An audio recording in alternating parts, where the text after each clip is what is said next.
माथाडी कामगारांचे आराध्य दैवत स्वर्गीय अण्णासाहेब पाटील साहेबांचा 43व्या पुण्यतीर्थ माथाडी कामगारांचा मेळावा आणि या निमित्तानं व्यासपीठावर उपस्थित असलेले आमचे ज्येष्ठ सहकारी माथाडी कामगारांचे नेते नरेंद्र पाटील साहेब, आपल्या सर्वांचे लाडके नेते माननीय आमदार शशिकांत शिंदे साहेब, माननीय गुलाबरावजी जगताप साहेब, एकनाथजी जाधव साहेब, श्रीधरजी दुबे, रविकांतजी पाटील, विजयजी सावंत, रमेश पाटील साहेब, भारतीताई, मनोज आमसुदकरजी, प्राचीताई, हनुमंतराव पाटील, संभाजी जाधव, विठ्ठल धनावडेजी, चंद्रकांत शेठ पाटील, सूर्यकांतजी पाटील, डी आर पाटीलजी, पोपटरावजी देशमुख, पोपटरावजी धोंडे, दिलीपजी खोल, शाहीर रूपचंद चव्हाण, मयूरजी सोनी, गुंगाजी पाटील, आमचे युवक सहकारी दत्ताजी घनगाळ, कोणाचं नाव राहून गेलं असेल तर क्षमस्व, आदरणीय मंच आणि उपस्थित सर्व आपले अण्णासाहेबांवरती प्रेम करणारे त्यांचे सर्व पाईक बंधू भगिनी. आत्ता आपला कल्पना आहे की अनेक वर्षाचा इतिहास अण्णासाहेबांच्या माध्यमातून संपूर्ण महाराष्ट्रभर आपण बघितलं. 46 वर्ष झाले. म्हणजे ज्यावेळेस हे दुःखद परिस्थिती निर्माण झाली तेव्हा मला वाटतं लहानच असतील सर्व मंडळी, ताई काय किंवा आपल्या घरातली सर्व मंडळी काय. तर त्याच्यामुळे मला आवर्जून या गोष्टीचा उल्लेख करायचा की त्यावेळेस परिस्थिती काय असेल याची जाणीव साधारण आपल्याला असेल की काय परिस्थिती त्यावेळेस महाराष्ट्रात झाली असेल. आणि म्हणून आज अनेक ठिकाणी 46 वर्षाचा इतिहास बघितल्यानंतर जसं आता नरेंद्रजींच्याकडे माननीय मुख्यमंत्री साहेबांनी फार मोठी जबाबदारी टाकलेली आहे आणि मला फार अभिमान वाटतो की लाखापेक्षा जास्त मराठे त्या ठिकाणी आपल्या माध्यमातून व्यापार उद्योगाच्या माध्यमातून पुढे आले. मी तुमचं या ठिकाणी मनपूर्वक अभिनंदन करतो. शेवटी हीच गोष्ट अण्णासाहेबांना अभिप्रेत होती. ठीक आहे, माथाडी कामगार हा जगला पाहिजे, मुंबईसारख्या ठिकाणी त्याचं स्वतःचं घर असायला पाहिजे, कायद्याच्या रूपाने त्याला संरक्षण मिळालं पाहिजे. या भूमिका मी स्वतःहून बघतोय की मला आठवतं 1995ला जेव्हा मी पहिल्यांदा नगरसेवक झालो तेव्हा कोपरखेरणा सेक्टर 5-7 हा भाग माझा नरेंद्रजी नगरपालिकेच्या हद्दीत होता आणि पहिलं नामकरण अण्णासाहेबांचं त्या आपल्या गार्डनला पहिल्या सभेत आम्ही दिलं होतं. आणि त्याच्यानंतर मला वाटतं दुसऱ्या सभेमध्ये ते पुतळ्याचा आपण पुतळा बसवला त्या ठिकाणी. आणि अशा परिस्थितीमध्ये मी बघितलं की असं एक नेतृत्व की लोकांनी काही बघितलं नाही. अण्णासाहेबांनी सांगितलं की चला मुंबईला, की सर्व मुंबईला येऊन या ठिकाणी आपलं आंदोलन करायची. ती भूमिका आज आपल्या सर्वांना ताट मानेनं उभं ठेवलेला आहे. अन्यथा आपली मान ताट कधीच नसते, झुकलेली असते. मला त्या दिवशी नरेंद्रजी असतील, शशिकांतजी शिंदे साहेब असतील, या मंडळींनी जेव्हा माननीय मुख्यमंत्री साहेबांच्या समोर भाषण केलं की कामगार मंत्री आम्हाला मदत करत नाही, म्हणजे जर कुठेतरी आपण निंदे असतो तर कामगार मंत्र्यांच्याबद्दल बोलले नसतो. परंतु नेकनिष्ठाने ही सर्व मंडळी तुमच्या पाठीमागे उभी राहिली आणि म्हणून सगळ्यात त्या ठिकाणी त्यांनी सांगितलं की कामगार मंत्र्यांचं आम्हाला सहकार्य नाही.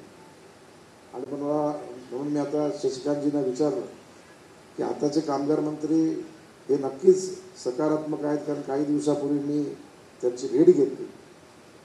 नवी मुंबई महानगरपालिकेमध्ये ठोक मानधनावर असलेल्या कर्मचाऱ्यांचा किमान वेतन आणि समान वेतन या अनुषंगाने भेटलो. 2 महिन्यामध्ये GR काढला आणि जो 15,000 18,000चा पगार जो आहे तो आता 30,000वरती त्या ठिकाणी घेऊन गेलो, त्याचा GR निघतोय. म्हणजे इतकं सकारात्मक हे सरकार आहे. माननीय देवेंद्रजींच्या नेतृत्वाखाली आता महाराष्ट्र थांबणार नाही ही भूमिका जी घेतली, मला विश्वास आहे की या अनुषंगानं कामगारांचं हितच या ठिकाणी साधलं पाहिजे. आतापर्यंत सर्व पक्षीय नेत्यांनी कामगार चळवळीला, माथाडी चळवळीला नेहमीच सहकार्य केलेला.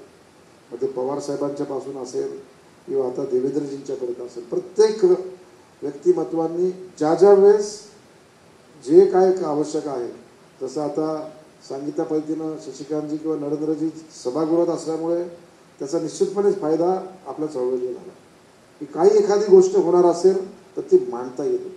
आणि म्हणून मला असा विश्वास आहे की आता माननीय गणेशजी नाईक साहेब आज या कार्यक्रमाला येणार, 100%च येणार.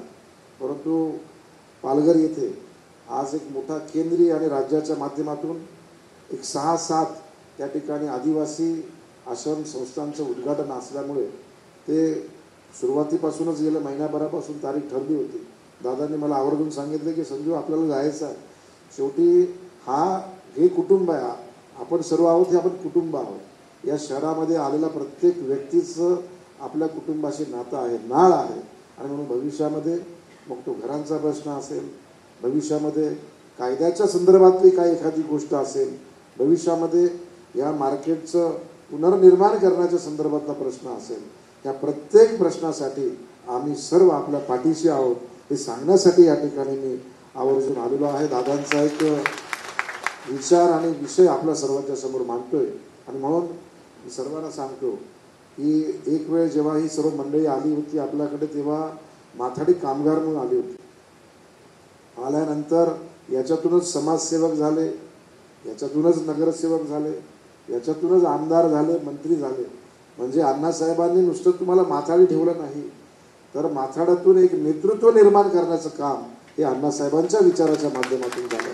आणि हे नुसतं बोललं नाही, तर ते प्रत्यक्षामध्ये आपण आजपर्यंत बघितलं. आणि मी मागच्या काही काळामध्ये कोपरखेरणा असेल, नेहरू असेल, घनसोळी असेल, ज्या ज्या ठिकाणी गेलो, हे आम्हाला माथाडी कामगार म्हणून मिळालं घर. नाही तर आमची काय, आम्ही कुठे घर घेणार होतो.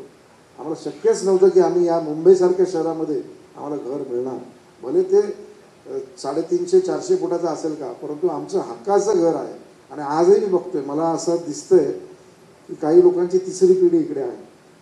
साधारण तिसरी पिढी सुरुवात झालेली आहे आपल्या या क्षेत्राच्या माध्यमातून. त्याच्यामुळे काही लोकांनी आपल्या इथे संसार थाटला. आता काही लोक गावाकडे गेली परत, परंतु एक त्यांना माहिती आहे की एक घर आपलं मुंबईमध्ये पण आहे आणि आपला मुलगा तिकडे आहे, आपला नातू तिकडे आहे. आणि म्हणून ही जी देण आहे अण्णासाहेबांची, ही कधी विसरू नका, हे मी सांगण्यासाठी या ठिकाणी आलेलो आहे. आणि मला विश्वास आहे की एकीचं बळ काय असतं. मी आज बघतोय की चळवळीमध्ये भले राजकीय वेगवेगळ्या विचारांचे जरी त्या ठिकाणी स्पष्टता नसेल, परंतु माथाडी चळवळीसाठी आपण एकत्र राहिलं पाहिजे. ही भूमिका जेव्हा आपण सर्वांनी घेतली, मी आपलं कौतुक करतो सर्वांचं की माझ्यासाठी माथाडी कामगार महत्त्वाचा आहे. ही भूमिका तुम्ही घेतलेली खरोखरच आमच्या सर्वांना सुखावलेली आहे. भविष्यामध्ये आपण एकत्र राहिलं पाहिजे. जी लोक भविष्यामध्ये, जी संघटना एकत्र राहील ना, ती संघटना नेहमीच पुढे जाणार आहे. शेवटी हे वृक्ष आहे. आज आपण आहोत, उद्या दुसरी लोक या ठिकाणी येणार आहेत. परंतु ही चळवळ न थांबता पुढे जाण्याच्या अनुषंगानं आपण मार्ग धरला पाहिजे. आजच्या या दिवसाच्या निमित्तानं, त्यांना भावपूर्ण आदरांजली निमित्तानं करताना मी सांगेन की आपली एकी या ठिकाणी त्यांना आदरांजली असणार आहे. आपण एकत्र असणार आहोत, एकत्र चळवळीमध्ये जाणार आहोत, एकाच्या माध्यमातून पुढे जाणार आहोत. ही भावना सर्वांमध्ये राहिली पाहिजे, जागृत राहिली पाहिजे. मला कल्पना आहे आजचा दिवस हा दुःखाचा आहे, परंतु ज्या ज्या वेळेस आपण अण्णासाहेबांचं नाव घेतो तेव्हा स्फूर्ती मिळते, तेव्हा आपल्याला त्या ठिकाणी काम करण्यासाठी ऊर्जा मिळते. हे मी सातत्यानं बघितलेलं आहे. आणि म्हणून एक अण्णासाहेबांचा एक साधा कार्यकर्त्याच्या निमित्तानं आपण सर्व मंडळी सातत्यानं या प्रवाहामध्ये आहात.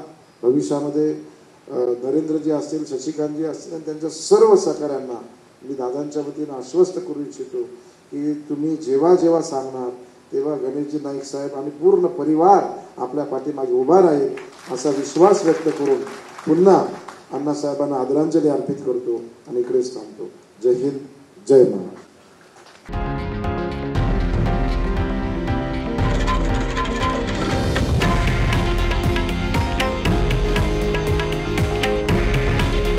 हे आहे देशातील नंबर 1 न्यूज नेटवर्क आणि आपण पाहत आहात TV9 मराठी.